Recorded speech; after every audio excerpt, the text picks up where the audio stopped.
మహారాజా, సొలొమోను ప్రతి బహుమతిని స్వీకరించాడు. ఆ సంపద ఆలయాలు మరియు వ్యాపారాన్ని బలపరచడానికి ఉపయోగపడేలా చూశాడు.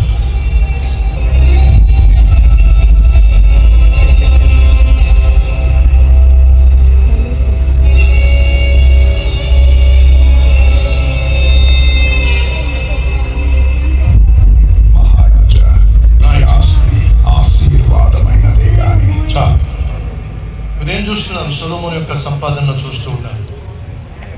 దేవుడు ద్వితీయోపదేశకాండంలో సెలవిచ్చాడు, ఈ సైన్యాన్ని విస్తరింప చేసుకోవడానికి ఐగుప్తు దేశం నుంచి గుర్రములను తెప్పించడానికి వీల్లేదు. గుర్రములు ఎందుకు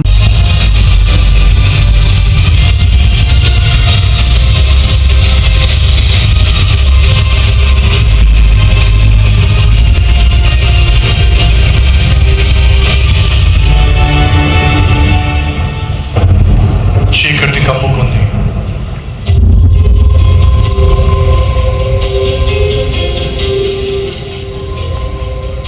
ఏం జరిగినా రాజు నా దేవుళ్ళకే బలి అర్పించాల్సిందే.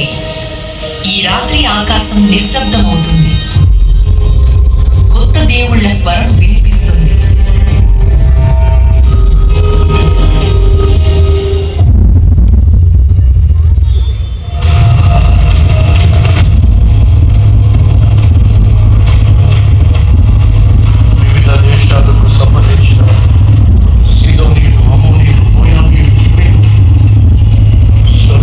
మా ప్రభువా, మా దేవుళ్లకు ఆలయాలు కట్టించండి.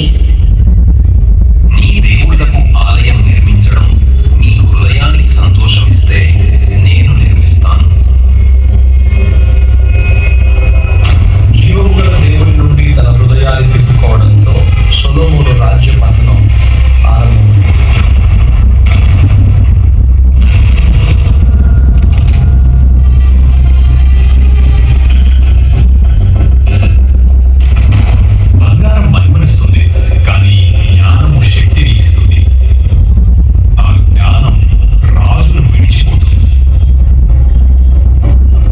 సొలొమోనుపై యెహోవాకు అసంతృప్తి కలిగింది, ఎందుకంటే అతని హృదయం దేవుని నుండి తిప్పుకుంది.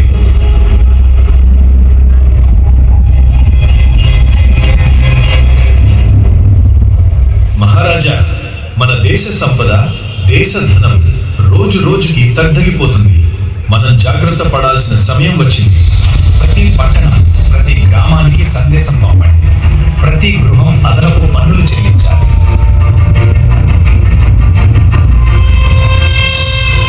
ఇప్పటి నుండి ప్రజలందరూ పన్నులు చెల్లించవలను. ఇది రాజైన సొలొమోను ఆజ్ఞ. మన రాజు విదేశీ స్త్రీల దేవుళ్లకు ఆలయాలు కట్టాడట. దానికి పన్నులు మనమే చెల్లించాలా?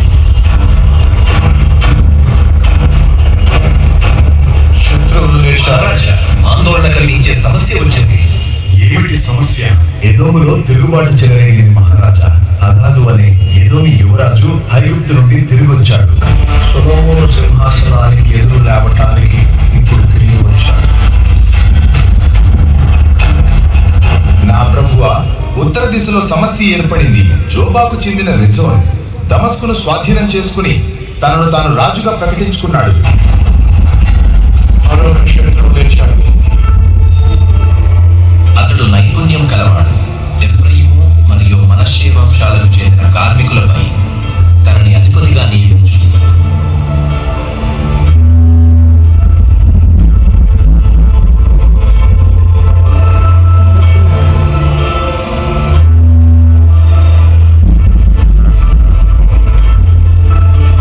ప్రవక్త అహిజ్యా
అర్పించటం, దహన బలులు అర్పించటం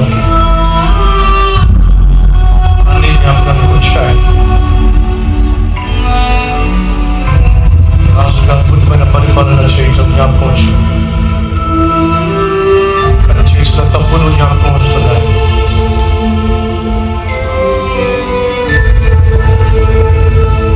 సొలొమోను తను చేసిన పొరపాట్ల నిమిత్తం పశ్చాత్తాపడి దేవుని హెచ్చరికలను పట్టించుకోకుండా విధేయత లేని జ్ఞానం సొలొమోనును దుఃఖం మరియు శూన్యత వైపుకు నడిపించింది. అద్భుతమైన ప్రారంభం కానీ అధ్వానంగా ముగిసింది. కార్యారంభం కంటే కార్యాంతమే రాసింది సొలొమోను. ఒకరి మరణ దినము కంటే, ఒకరి జన్మదినము కంటే మరణ దినం లేదు అని కూడా రాసింది సొలొమోను. కానీ దేవునితో ప్రారంభించినటువంటి తన